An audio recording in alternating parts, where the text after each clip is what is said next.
Hello and welcome to the oddschecker betting show. This is the November meeting preview at Cheltenham. Fantastic card of National Hunt Racing at Cheltenham this weekend, and hopefully we do it justice on this podcast and find some winners for you as well. I'm joined by two expert guests. First and foremost, oddschecker's very own racing tipster, Andy Holding. Andy, as ever, fantastic to be sharing the line with you today.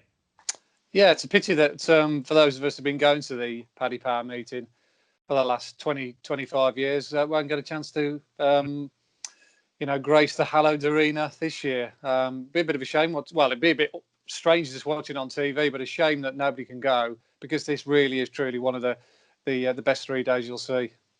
Absolutely, and fingers crossed come March for the Cheltenham Festival, Andy, me and you can share a Guinness on track as well. And maybe we'll be joined by Ed Quigley, who joins us today as well, racing broadcaster and journalist. Ed, very, very good to have you back on the Oddschecker betting show. Are you excited for this weekend's racing? Absolutely, yeah. It's great to be on. Great to be back. And obviously, the racing looks absolutely top draw as always. Just touch upon what Andy said in terms of a shame we're not there. A similar interview last week. The irony is I've just moved house to I'm 3 minutes 42 seconds for the entrance to Cheltenham Racecourse, and it'll probably be about the year 2025 by the time we can actually probably get back on there. But there we go. Such is life. But no, really looking forward to it. Some top class action. We'll obviously come on to Sunday later, but there really are some absolute belters, and hopefully they all stand their ground. Right, Ed, I think you might be getting a text from me after this to book out your spare room for the next few years. So I'll let you know. Before we get into the racing, just as ever, going to point you in the direction of the Oddschecker app. It's the very best place for all of the best prices. Today, of course, we'll be talking in terms of the best prices on the app. The very best bookie offers, best place terms, which is going to be crucial this weekend with bookies looking to go pretty generous with their place terms across the racing. And of course, the very best tipsters, including Andy himself. The first place to find his tips in the morning is on the app. Saturday and Sunday, cracking racing across the weekend at Cheltenham. We're only given ourselves about an hour to do this, so we're going to rattle through it. And the way we're going to do it is pick out some of the key races on each day. We'll do the cross country and the Ballymore Novices Hurdle on the Friday. We'll do the graded races on Saturday and Sunday in depth. And then I will ask you guys as well, because there's obviously cracking handicaps, novice chases and the like as well going on. So I'll ask you if there's anything else, any other horses to look out for at the end of each day. So for that reason, we're going to start with the Glenfarclas cross country handicap, an easy slant after his win back in March. Feels like a long time ago. Is 8-11 ahead of Tiger Roll, who's 3-1. Potter's Corner 9-1, 16-1 bar. Has quite a nice each way look to this, doesn't it, Andy? At 9 races, knowing you and I. But what do you make of this match at the top end? Any reason why Tiger Roll can reverse the form? Just depends on fitness, doesn't it, really? I think Gordon Elliott's already made sure that he's got a run into Tiger Roll when he ran him on the flat the other day. He didn't run too badly. It was about as best and better what they were anticipating, or just as good as what they were anticipating. And given his track record around this course on a regular basis, just he's the number one dog, isn't he? But he's sort of gold medal was taken off of him quite readily by Easy's Land at the festival. I mean, he battered him, didn't he? Let's face it. Tiger Roll went into the race odds on, or very, very short price. We didn't really know how good Easy's Land was. Yes, we had a bit of a favour of him back in the December meeting. I mean, he did really step up to the plate that day. I think he beats him 15 lengths, something in and around that margin. The ground was very much more in Easy's Land's favour that day than it's likely to be over the weekend. I think we're looking at good to soft ground. It's usually quite quicker on the inside cross-country course than it is on the normal course. So that might give Tiger Roll a little bit more of a fighting chance, because I think ostensibly he wants a better service. I don't think that real heavy testing ground like it was on day one last year really suited him as well, and he couldn't get the kind of purchase and the spring out of the ground that would have helped him. But either way, Easy's Land was such a dominant force that day. I expect him to uphold the form. I don't think the Cotton team will leave any stone unturned as well, because there has been talk in the media as well. I don't know if Ed's caught hold of it, that some judges have been putting up Easy's Lands for the Gold Cup. I think that's a bit pie in the sky, but he'd need to win this and win it very, very easily from them to even consider that. And knowing JP, though, he'd want to keep this horse in his correct lane and just mop up these races. The race in December, and then, of course, God willing, he'll be back there in March to defend his crown. about, you look 4 to 5, 4 to 6 of the Fav, in and around the 2-1 mark, Tiger Roll. Yes, you can make cases out for the others each way, I suppose, if you're an each way bandit like me and you, George. But I mean, you've got to hope for a miracle, really, for them to beat one of the front two in the market. And when you're only looking at one place and you've got 4 or 5 vying for that extra place, there's not much of an appeal on that front either. So it's a race I'd probably sit back and watch. And I'd expect Easy Land to beat Tiger Roll. Tiger Roll is 3-1 with Bet365. If you do want to start your Gribbly each way multi. Ed, coming to you next. Ed, it's your birthday today, I should mention for the listeners and the viewers as well. So we'll go easy on you. But you mentioned just before we came on air that this wasn't necessarily a race you were looking to get too involved with. No, I think Andy makes the good point. The key point here is I think the ground will bring them a lot closer. And just on a wider point, the ground, I think, for the meeting as a whole is quite a big talking point here because looking at the weather forecast you want, there's up to 60 millimetres of rain forecast Saturday afternoon into Sunday morning. So basically, it's going to be chalk and cheese. The ground, the first race on Friday is raced on compared to on the Sunday for the Greatwood Hurdle Day. I think you could be looking at genuine soft ground if we get the heavy end of the rain forecast. Here, as I said, I'm just around the corner from the race course. This is clear blue skies. The sun's beating down at the moment, and there's nothing really forecast the rest of the day and into tomorrow. So the ground will be at its quickest, and that will suit Tiger Roll more than Easy's Land. But as Andy says, even for ground, Tiger Roll was thumped in the cross country at the Cheltenham Festival, and he's also, obviously, this is a handicap. He's got to give Easy's Lands £4 as well in this. So Tiger Roll does look against it. However, I do think the ground will bring them closer together. So, yeah, Easy's Land, I think, is the most likely winner. But just for punters in general, do keep your eyes out. If weather forecasts hold up, the ground at the later stage of this meeting could be very testing relative to what should be pretty much good ground for the opening day. So there will be a big difference. Just something to bear in mind when placing your bets. Yeah, very shrewd advice. Keep an eye on the going throughout the weekend. We'll move on now to the next race on the card on the Friday. I think it's the 3:35, and it's the Ballymore Novices Hurdle. Of course, the Novice Hurdle over 2 miles and 5 furlongs. Does he know? A very exciting prospect for Kim Bailey is the 11-8 favourite. Grand Mogul 3-1. Wild Romance 13-2. The Grand Vizier 9-1. 11-1 Polish. 16-1 Petrostar. Bally Millsy 25-1. Just the 7 runners, so 2 places. But Andy, when it comes to novice hurdles, there's only one man to go to, and that is yourself. So what are you making of this market as it stands at the moment? Yeah, it's my favourite category to bet in. First of all, there's not as many risks attached as there is to a novice chase. That's going without saying. And usually my numbers, which I've kept now for the last sort of 15, 20 years, have generally speaking led me down the right path, and it gives me an idea of where the pecking order is, particularly building up to the festival. But I think the one thing to be said about this race, I think this is a really, really weak grade 2. I mean, Does He Know sets a fairly weakest standard as far as I could see. I mean, that race he won at the first meeting, it was okay. I actually fancied the second horse, Midnight River, the Dan Skelton horse, who ran a really encouraging race in second. But ultimately, I was left feeling a little bit cold out after that race. Asked for Glory didn't run his race. Severin behind probably didn't run up to scratch. So he does. He's a definite worthy favourite. There's no doubt about that. He's actually top rated on our figures as well. And he's a course and distance winner. So, given the yard form as well with his track form, he's going to be very difficult to beat. And a shame there is only 7 runs. Probably ordinarily at him and think 11-8, 6-4. I'd probably look for something each way. Grand Mogul's win at Chepstow, I don't think amounts to much. Wild Romance came from a long way back to win at Chepstow on her hurdling debut. I think she's a nice project going forward. But ultimately, I think this is a really weak race. I'd expect Kim Bailey's horse to win, but I'm definitely not going to be putting anything up here. It just makes absolute zero appeal. So Does He Know the likely winner, but no bet advised for Andy. Ed, anything to add on that? I know we're really trying to poo-poo this card, aren't we? I find it so inspiring, this race, to be honest with you.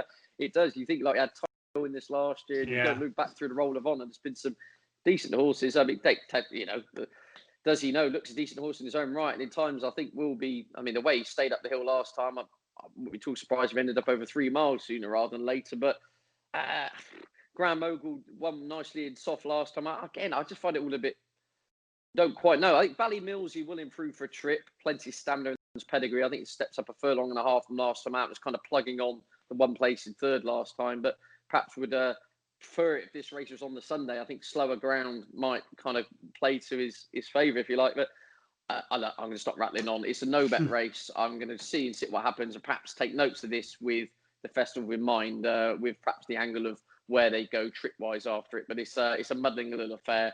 I think the Kim Bailey horse is the best horse. Is obviously penalised and should get the job done, bar something we don't really know about yet coming out of the woodwork. But yeah, it's a no bet for myself.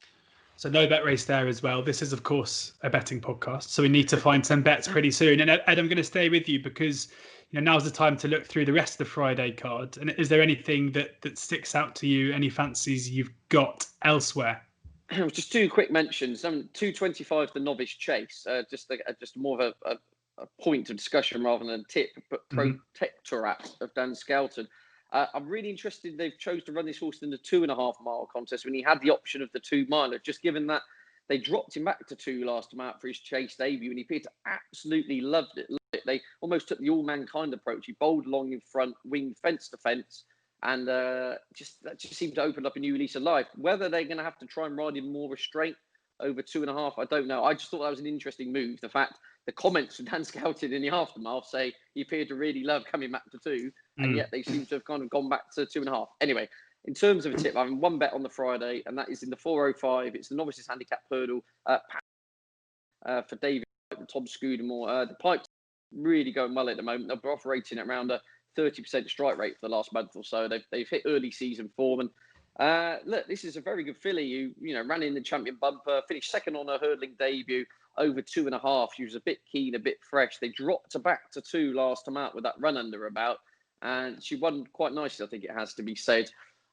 2 miles again here, goes handicapping off 119. That leaves room for improvement, I think. I just think she's got a lot of ability. She's very well bred, obviously, and I said she's got quite a speedy pedigree. Obviously, her sire was Camford Cliffs, and they tried to stretch her out to 2.5 miles last time, and she was keen and just fell in a hole. I think back at the minimum trip here, that confidence boosting win at Utoxeter last time out, she did it nicely. I said in the handicap company. The downside to it is, of course, she doesn't have many miles on the clock, and inexperience could find her out in the hurdy-burdy of this type of contest. But at the same time, I'd like to think perhaps she's got a trick or two up her sleeve in regards to against the handicapper. So I think I saw around the 6-1 mark when I last looked, or there or thereabouts. So with the Pipe team absolutely flying at the moment, and that Panic Attack in the 405 on the Friday. That's my only selection on the day. Best price we're seeing at the moment is 9-2, but it should be caveated by saying that 12.20 we are recording this at the moment on the Thursday. So all these markets are kind of in their infancy, it's fair to say, and the prices will be coming out with more bookies. But that 9-2 is with William Hill, and they are 5th to 5 places, so giving you an extra place as well if you wanted to back Panic Attack each way for Ed. Andy, anything catching your eye on tomorrow's card? I mean, that's looking almost like daylight robbery, isn't it? How that Panic Attack has got 119, I do not know. They fancied her strongly for the champion bumper, and albeit she didn't really figure, the fact that she was only a 10-1 shot that day suggested that they thought she'd go well. I think first time out didn't they at Huntingdon? I don't think she was got many buttons pressed that day. Really good on the figures last time out at Utoxeter. And as we know, David Pipe and particularly this owner do really well at this meeting. So yeah, I'd agree with Ed there. I think One True King is the other one I'd have a look at. The form of that Tegarek race has already taken a boost in midweek.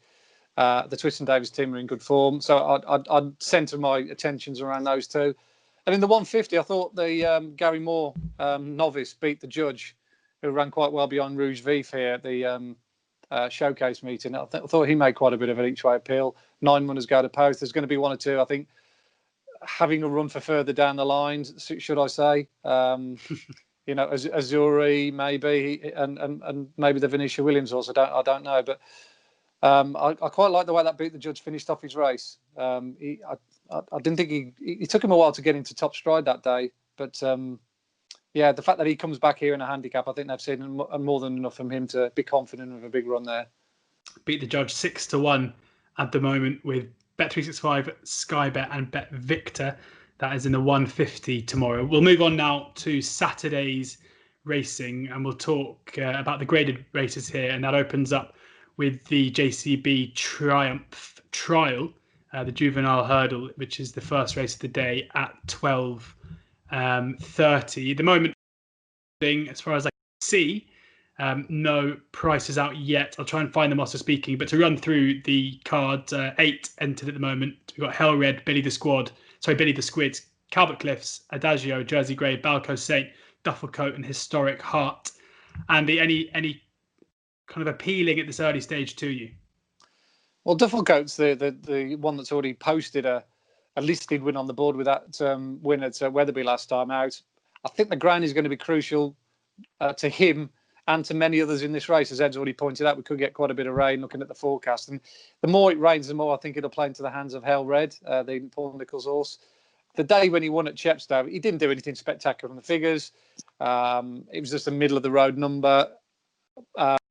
His circuit time was 15 lengths slower than the handicap won by Dear Sir. So he didn't really have to do a lot to beat fairly modest opposition, but he looked the type, looking at his action, that definitely be appreciative of more softer ground. And I think the comments afterwards that they got half an inkling to go back to the same track and perhaps win the Grade 1, the finale hurdle, on the day after Boxing Day, Welsh Grand National Day. So if they're thinking down that route, then they're obviously expecting, or they're hoping for soft ground, plenty of it as the winter progresses. I see him as a grinder rather than a quickener. So if it did rain in large quantities, I think that might just tip the balance of power in his favour over Duffel Coat. It looks more of an early season juvenile. Adagio did it well at Warwick, quite taken, but the time was absolutely appalling, so he's going to have to improve. I haven't seen any betting here, but if you gave me sort of something around the 7-4, 2-1 mark right at this stage for Hell Red, I'd be all over that with the forecast. So Hell Red is, as I say, we'll keep an eye out, but Hell Red, the one there for Andy. I will try, because I have a feeling the prices will start to come out as we're recording. So I'll keep an eye on this so we can come back to the prices at some stage. But Ed, are you with Andy there in terms of the horse that you kind of got a circle around in the notebook? Yeah, I like Hell Red a lot here. As Andy says, it wasn't on the form book strictly. It didn't look anything spectacular, and the time wasn't spectacular at Chepstow last time out. But that was pretty lively ground and seemed to just gallop away fine on it. And as Andy says, if they got pretensions of Chepstow in December and everything, and given his run on heavy in France, the idea of extra rain should come in absolutely perfect for this horse, shouldn't it, really? And I mean, a problem with these races, I stay clear of juvenile hurdles most of the time. There's so many unexposed. I just call it guesswork. A lot, the horses at their infancy try and just stay away from them generally from a betting perspective. Adagio did win nicely last time out, but would have to jump a lot better, I think. Made a couple of really scruffy errors at times. And Duffel Coat, obviously, he's penalised for that listed win last time out, so has to give weight to Hell Red as well. It's worth mentioning. So, all in all, no bet race myself at the moment. I probably will be a no bet race on the day, but Hell Red is the horse I think will win this. And I wouldn't be at all surprised if this horse made up into a serious Triumph Hurdle contender.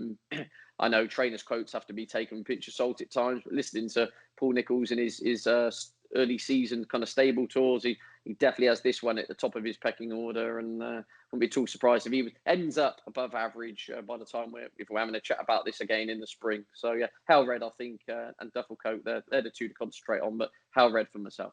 Cool. We'll come back shortly, hopefully, to give you some prices there. Thankfully, we have prices for the next race we're going to be talking about. It's from the Horse's Mouth podcast, Novice's Chase. There we go. One podcast giving a heads up, not skipping out the name there. So kudos to us, I guess. In this Novice Chase, Fusel Raffles is 5-4 with Eldorado Allen 7-2, Keldesta 9-2, Zarkiva 17-2, Gumball 10-1, Le Patriot 11-1, 6-run here. Ed, I'll stick with you. Anything here? I mean, it's another chappy affair, isn't it, really? It is. On balance, I mean, again, if I'd be tempted to take Fusel Raffles on, just on the ground could be. Nicky Henderson's made no hiding of the fact. He says this horse must have a sound surface, and he's got two very decent surfaces to run on for both his chases so far. By the middle of the afternoon, there could have been a fair amount of rain hit the track, and he's also, again, he's penalised. He's got to give weight away to a few of these.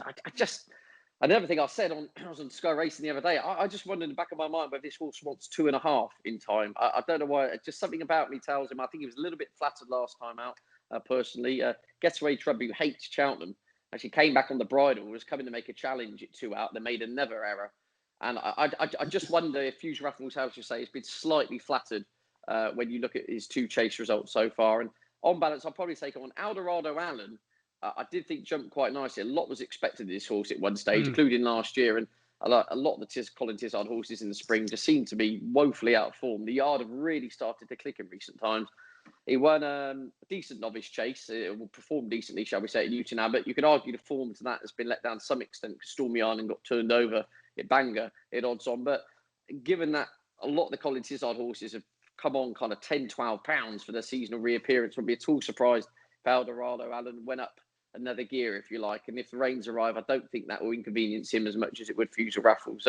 It's an interesting little trappy contest. Again, one I want to come on here with loads of convictions. That's all right. It's much better. You got me, my brain's tied in knots over. But on balance, Eldorado Allen, I think, could, with the yard really clicking and rain on the way, I think could serve this up to Future Raffles, who just in the back of my mind, a little bit like this, the top-notch comparisons. I just wonder in time, maybe 2.5 will suit. He got going quite late on his chase debut, and then he seemed to like power away in the closing stages again last time out. But Eldorado Allen, tentatively, that's my verdict. Tentative bid for Eldorado Allen there at 7-2. But I think the key line, Ed, being maybe Future Raffles 1 to take on at that price. Andy, would you agree with that sentiment?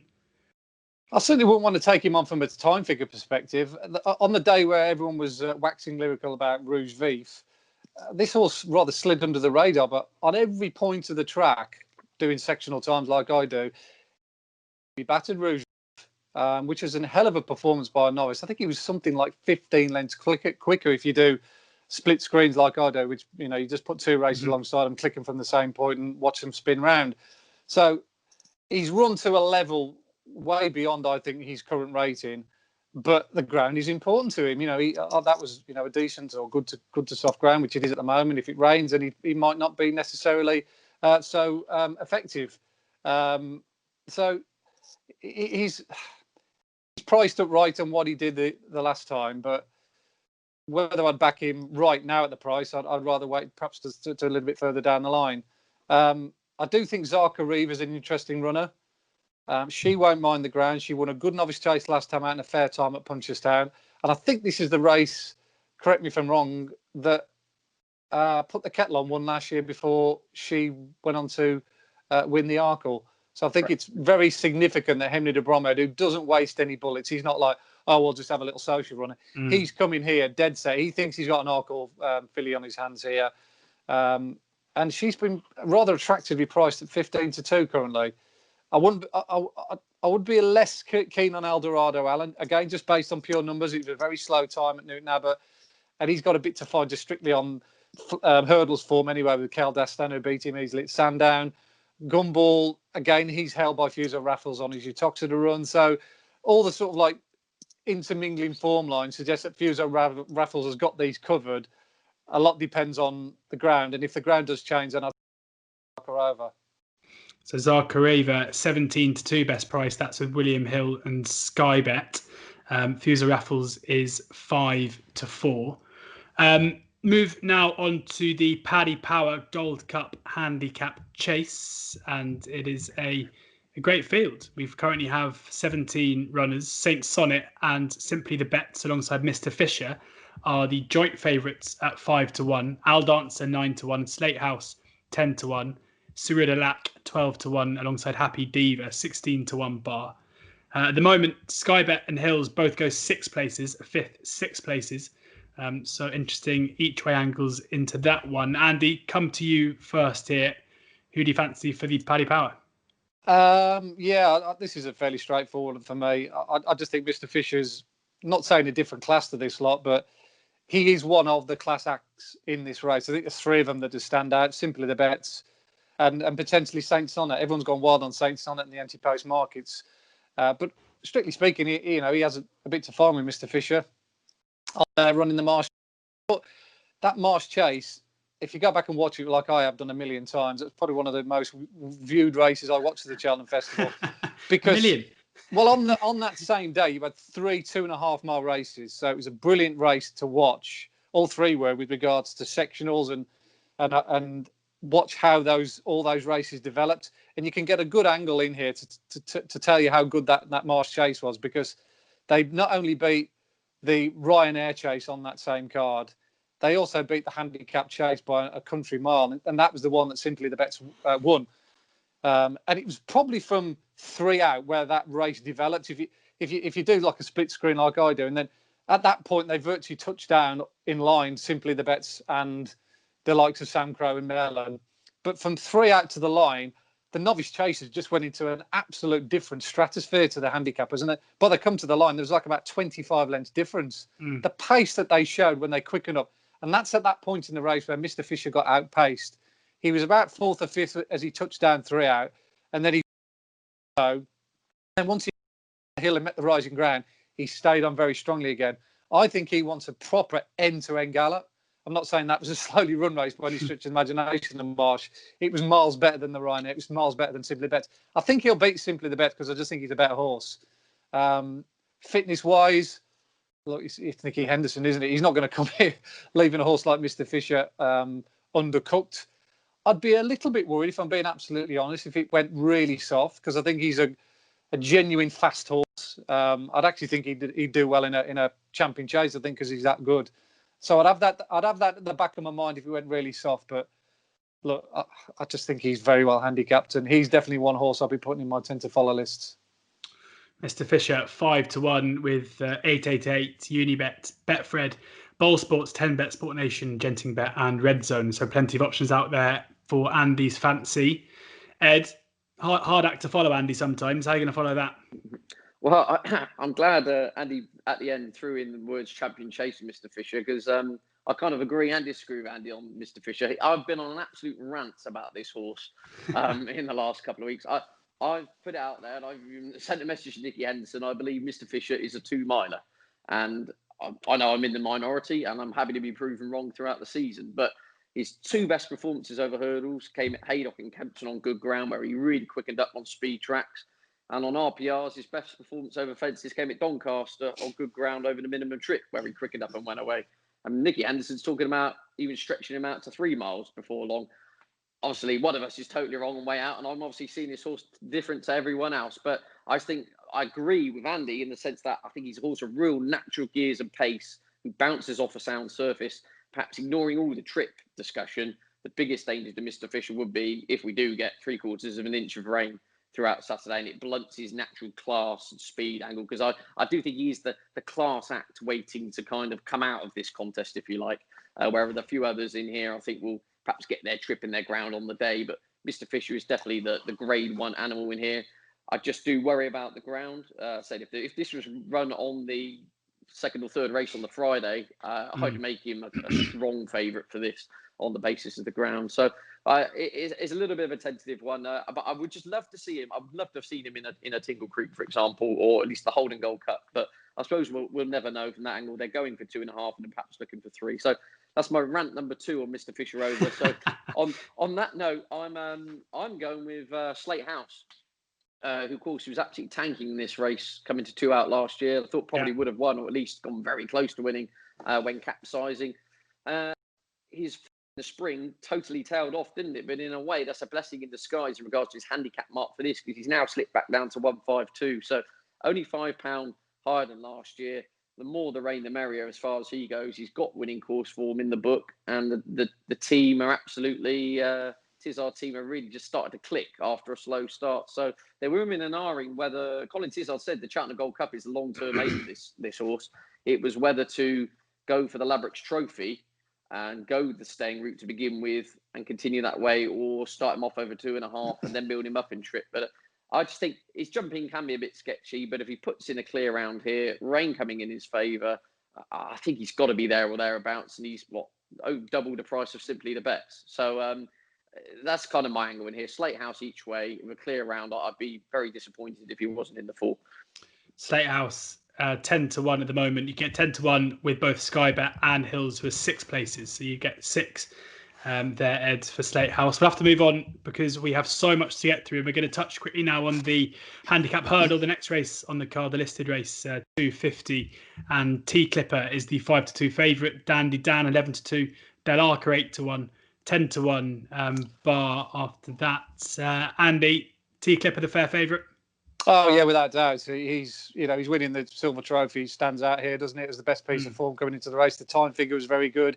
I think it was similar to most years. It was a very deep silver trophy, and the form usually stacks up. Again, I'd just be a little bit concerned if the ground went really soft for him. All his best forms on no worse than good to soft. So just bear that in mind if you're thinking of ploughing in at a short price. Now, look, it's a race. I think early stages. He's my pivotal point that I'm going to kind of like work my way around. I don't see another angle into the race at this very moment in time. But I think come closer to the day, perhaps I might have a shift of policy. It's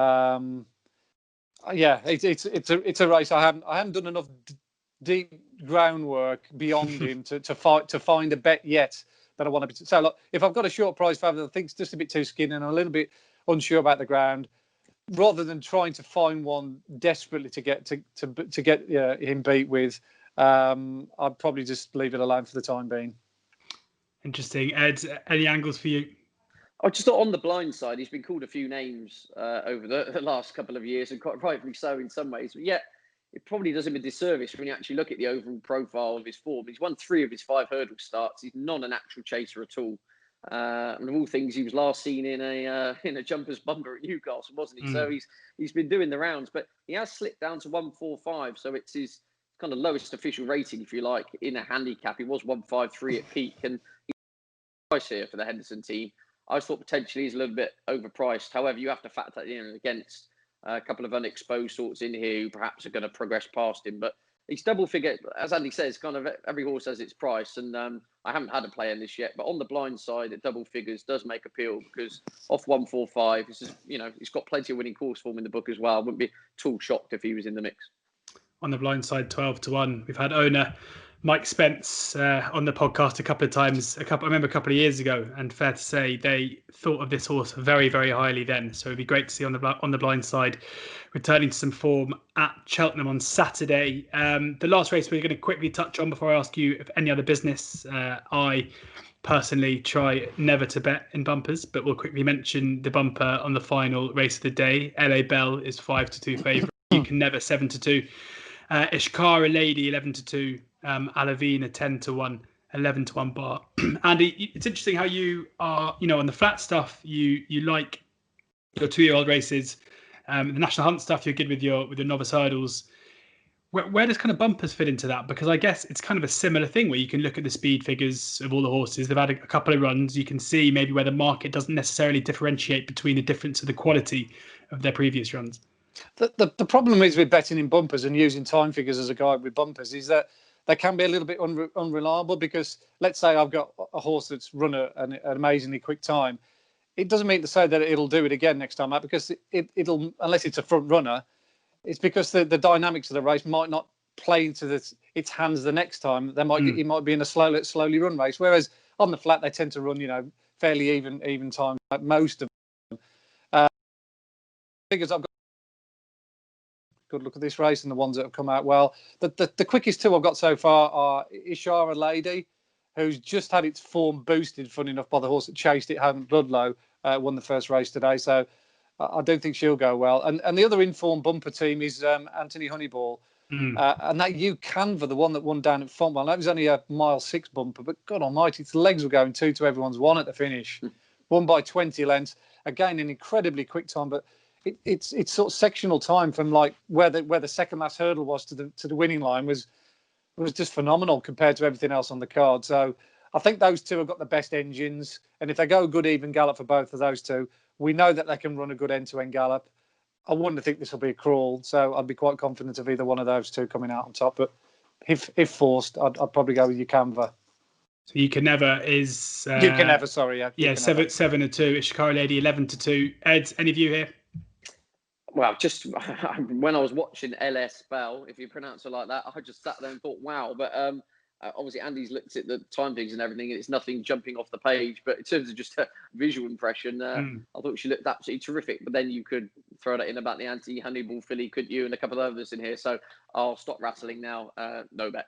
No bet. And so that brings us to the end of Saturday. But we've obviously missed out a couple of the handicap here and there. Anything else on the card to keep an eye on, or should we move on to Sunday? Nothing from me, no. No, I'm done. Okay, so on to Sunday's racing then, and the first race we're going to talk about is the handicap chase, the Planter Chapel Stud handicap chase. Going to see if we have any prices up at the moment. I'm not sure that we necessarily do, so we'll run through.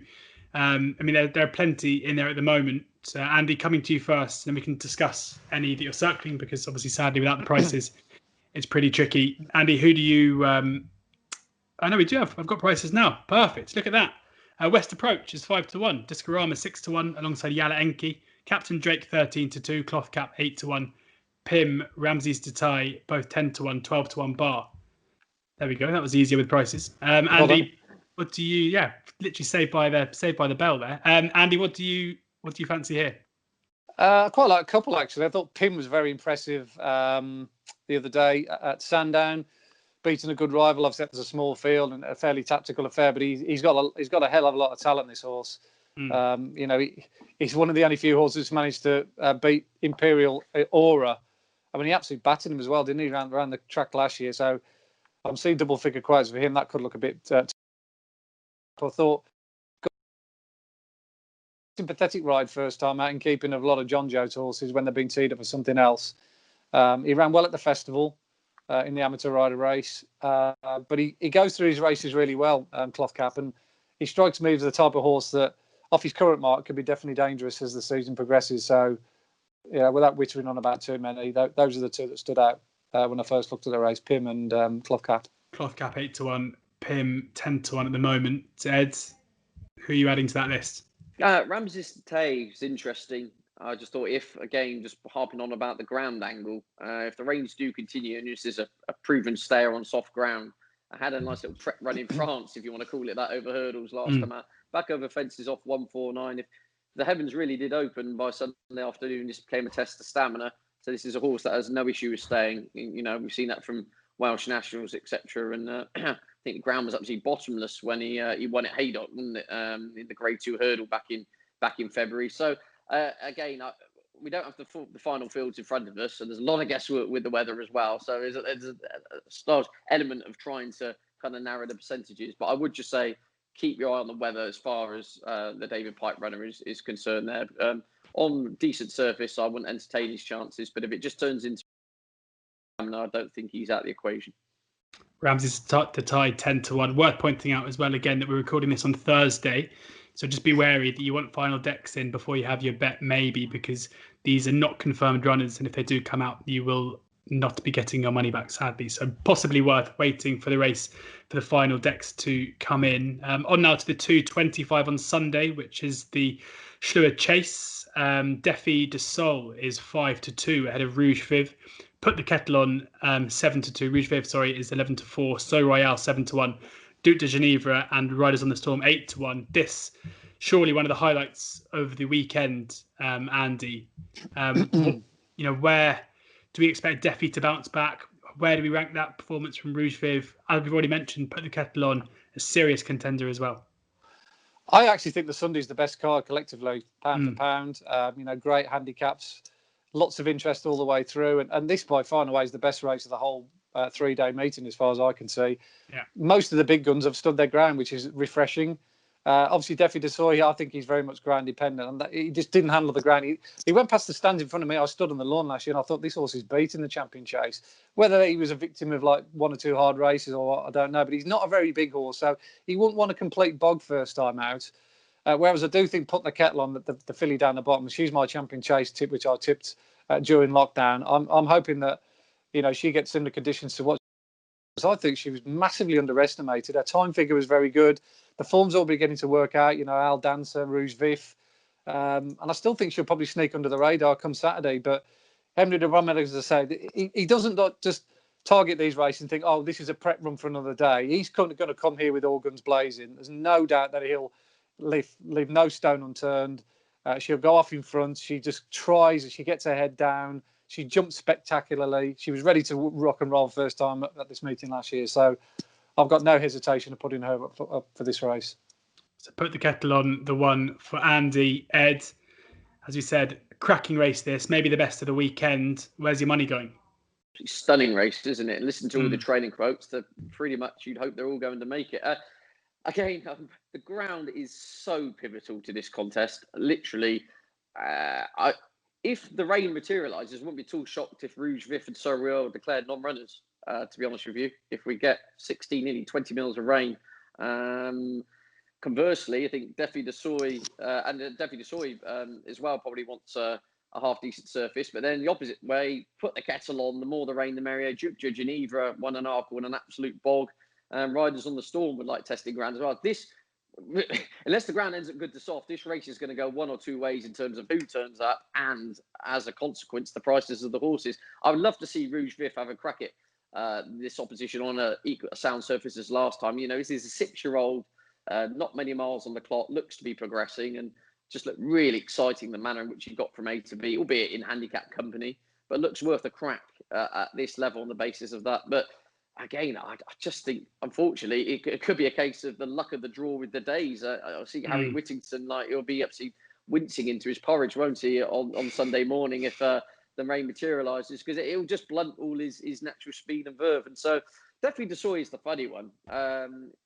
Ground could have been an issue, but it was inexplicably flat, wasn't he, in the champion chases? Never jumped any zest, was beaten miles out. There never seems to have been a kind of concrete answer. Normally, straight away, if a horse doesn't like the ground or there's a problem with an injury, that normally connections are straight away out to get the kind of excuse out. But listening to Philip Hobbs, he almost still seems a bit mystified to this day as to what the actual answer was as to why he underperformed. So, again, I'm sitting on the fence. If the Costa del Gloucester moves in from the west and everything kind of, the rain shifts out of the way, then I'd love to see Rouge Vif have a good crack at these on the sound surface. And I think by the spring, he will be a serious champion chase contender, regardless what happens here. But if the rains do arrive, and especially the fact she's getting, I think, £9 from Defi de Soy, or thereabouts, put the kettle on has to be taken seriously and has all the course and distance form in the world you'd like. So I'll put the kettle on a bog. I'm Rouge Vif on good. If it's good to soft, I'll sit it out and watch. Rouge Vif 11-4 with Betway. Yeah, interesting. I mean, with Defi at 5-2, big chance the kettle across the board. Right. On then to the Greatwoods, and we've got Prashima is the 11-2 favourite. Edward Stone and Time White just in behind at 6-1. Main Fact 7-1. Tegarek 12-1, 14-1 bar. Ed, we'll stick with you here. Tough old race to pick the winner in, especially before we even know exactly who's going to be running. But I'll leave it to you to make a good fist of it. Yeah, I've kind of got 2v the field here, and again with the kind of ground caveat, as you say, my 2v the field will be Sir Psycho and Sebastopol being the two. Sir Psycho definitely wants soft ground. Paul Nichols has made no hiding place of that, and the form book would suggest that has performed much better when there's been substantial given the ground. And Silver Trophy last time out was on a pretty decent surface, and to my mind, didn't quite get home over that extended 2 miles 3. With that run to kind of get the fizz out, if you like, coming back in trip with a load of rain arriving, and has been dropped a pound, I wouldn't be at all surprised if we saw a marked improvement of Psycho. Obviously, you'd like to see T-Clipper go and kind of boost the form to some extent, wouldn't you? So Psycho, if the heavens open, if the rains do miss, Sebastopol for Tom Lacey is a horse I actually really thought would have gone well at the Cheltenham Festival. Got injured on the eve of the festival before they were debating whether to go for the county or the Coral Cup. In hindsight, probably not a bad thing because this horse does want a sound surface. And so that is something to bear in mind. But he's young, he's progressive. The tongue tie went on for the first time last night at Musselburgh, and the horse started the quicken away in the closing stages. And I don't think the horse has been running around your Wincantons, your Huntingdons, and your Musselburghs, and this horse really seems to just get outpaced and get going in the closing stages. So I think the horse has been performing well in spite of those tracks, if you see what I'm saying, rather than because of them. I think a stiff 2 miles at Cheltenham, a big hill, will definitely bring all this horse's stamina to play. I think, in short, this horse would be over 2.5 sooner rather than later. This horse will, over the minimum trip, will want a strong end-to-end gallop. But as Tom Lacey said before, Ascot a couple of weeks ago, when he pulled the horse out on the count of the ground, this horse is pretty much a spring ground animal. The weather forecast could look bleak for him. So good ground, Sebastopol. If the heavens really do open to Psycho and it really turns into a test of stamina, back down to minimum trip off 145, I think he's a fair each way. There you go. So Psycho, if the rain comes, currently 20-1. Who knows, that price will still be around. If it is a bit of a bog on the day, Sebastopol is 14-1 as it stands. That's best price with Betfred. Andy, coming to you now. Which ones are you picking out for the Greatwood? I think this is a Greatwood this year. It has to be said. Absolutely chock full of quality handicappers all the way down the line. I've always been on the side of Edwardstone as a horse. I really do like him, the way he travels through his races. I actually thought he'd run a good race in the Supreme Novices, and he did. He just didn't quite get home, and it was bottomless conditions that day, so that's worth bearing in mind. I thought he was going to win at Haydock as well. He just got run out of it by Stolen Silver, but I think he's very much had this race on his mind for quite a while. I think Alan King's targeted him at this race for probably the thick end of 6 months, probably the day when he went over the line in the Supreme. The yards clicking into gear as well. Had 3 winners last Saturday. They had not a chance who won at Bangor in the week. So the yard, since Trushan won at Ascot in October, that yard's begun to work its way through the ranks. A mark of 142, I think, is very workable. He's just one of a number that I could throw into the mix. I actually think Ballyandy will go quite well here. I'm not sure they're going to put on him. I don't know whether they're going to get a claimer to take off of a little bit of weight there, but he comes out of a very good, strong time figure I got in that Welsh champion hurdle. That Sco Royal absolutely tore the track up that day. No great surprise to see him go on and win a Grady race next time out at Wincanton off the back of that. And Ballyandy's got an amazing record at this track. I mean, he's hardly ever put a foot wrong here, and he could well be underestimated if he can get sort of 16-20-1 him.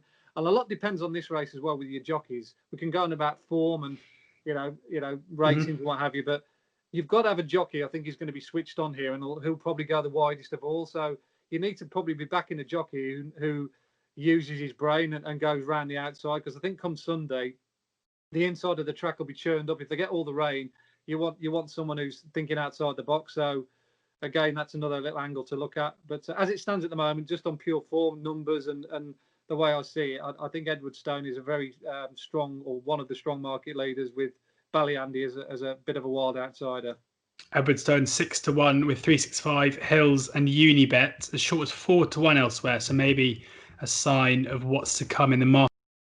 16-1 best price with Betfred's. Before we move on to the Supreme Trial, for which I'm sure many of the viewers are looking forward to Andy's insight into the novice hurdlers again, we have a giveaway for the watchers on YouTube. Our friends at Timeform have given us 3 copies of their Horses to Follow book for the 2020 and 2021 jump season. An absolute must-have for any National Hunt racing fans, I would say. And if you want one, all you have to do is just comment below on the YouTube video, and we'll select 3 lucky winners at random. So just comment below the video if you're watching on YouTube to enter to have a chance of winning one of these 3 Timeform Horses to Follow book for the 2020-2021 season. Best of luck in that. Just comment below to have a chance of winning. Onwards then to the Supreme Trial. Third time lucky is the 13-8 favourite, Courton Bold 3-1, Fidelio Vallis 4-1, For Pleasure 7-1, Jungle Junction 8-1, 10-1, Pisca Pike, and Lesson Can 50-1. Andy, coming to you here. Firstly, third time lucky 13-8 favourite. Is that justified? I think that's a very, very good 13-8. Yeah, I'd have him a lot short, because again, similar to the Grade 2 on the Friday, I think this is a really weak race. The fact that Courton Bold, bless him, is second favourite here, 3-1, tells you all you need to know about this race. I mean, he ostensibly has been a summer jumper that's come through the ranks, has been taking advantage of his fitness. Yes, it was a good run last time out beyond McFabulous, but once again, he had his ground. If the ground's soft on Sunday, he's going to have absolutely no chance whatsoever. He got beat by Great Spirit at Stratford on good to soft ground or soft ground a couple of runs ago. So that tells you that he's not good enough. And he's got a rating of 141. But it just tells you how skewed the sort of ratings can often play with your mind in these kind of events. How on earth Third Time Lucky is only rated 129 compared to Court and Bold is a complete mystery, because this horse is a serious weapon. He's had a couple of spins over hurdles that haven't amounted to much, but I mean, he's literally cruised through both races, showed his class, but he was fourth in the champion bumper behind Fernie Hollow. I mean, a lot of horses behind him that day have gone on to prove how strong that champion bumper was, like it pretty much is every year. He'll love the ground, the softer the better. He's got a cruising speed to die for. And yeah, I think I wouldn't say he should be short, odds on, but I wouldn't want bigger than even money against this field. I'll be staggered if he doesn't win this. Third Time Lucky 13-8 sounds like value to me from what Andy's saying. Ed, anything to counter that with, or are you on the same page? I'm generally on the same page. Just a wider point on Third Time Lucky. Skelton's absolutely distraught. This horse is not qualified for the Greatwood off 129. Where have they made that up from? Which broken abacus have they constructed that from? I don't know. I suppose the fact he's won two meaningless contests in the context of this was he 1-6 and 2-7. But as Andy says, dotted up beautifully. Barmy really think like for pleasure. No disrespect to Alex Hale's horse, be giving £15 in a handicap. I don't know. Something's not adding up here. This is a horse who's fourth in the champion bumper. Interesting. Listen to Dan Skelton say in the back of his mind, you think again, he might want to go to 2.5 at some point. Whether that's when that is, I don't quite know. I think they're going to stick it 2 miles until they're told otherwise, really. But I think Third Time Lucky is the most likely winner. And Fidelio Vallis, I do think is a solid yardstick and is the biggest danger. Actually ran really well at Kempton last time out behind Mrs. Hyde. Mrs. Hyde actually broke the track record on that occasion. I think that's a pretty smart run on ground. That would have been quick enough for him to surface. Vallis, so it should run well. And of course, Mrs. Hyde's gone on to frank the form to some extent by beating Verdana Blue. So I think Third Time Lucky wins. Fidelio Vallis follows that one home. And again, it's strange, really. We normally get really excited about these novice hurdles. And, this is called a Supreme Novice Hurdle Trial. But for whatever reason, doesn't quite appear to be the strength and depth of previous years in this. But nonetheless, in itself, it's an intriguing race. But Third Time Lucky, God, that was off 129 and a handicap. It'd be the all-in job of all time, wouldn't it, really? But nonetheless, it's not. I think, Third Time Lucky wins and the Paul Nicholls horse follows that one home. There you go. Third Time Lucky 13-8. Paul Nicholls' horse, Fidelio Vallis, is 4-1. Maybe on the day they'll be without the favourite market, in which case you could maybe side with Fidelio Vallis there.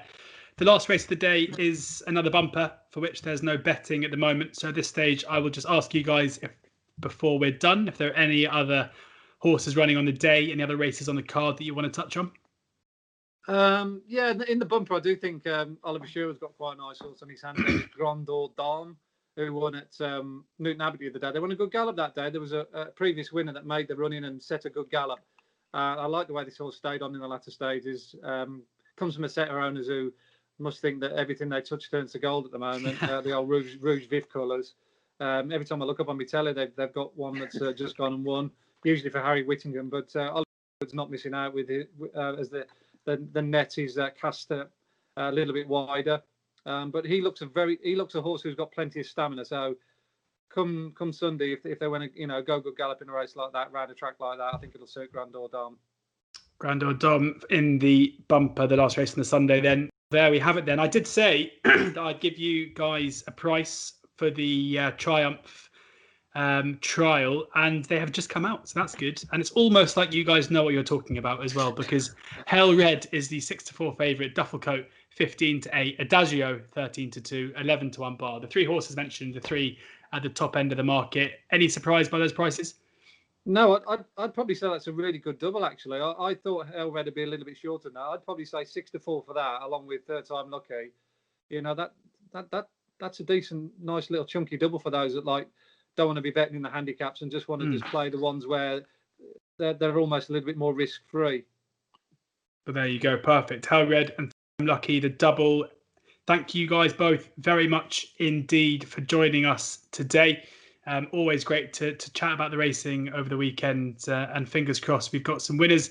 Hope people listening and watching have enjoyed this. Make sure you subscribe to our podcast on all podcast platforms and also on the YouTube channel as well for plenty of other content. We did a presidential election podcast last week. We also did a Masters one as well. So any kind of betting angle, we have you covered.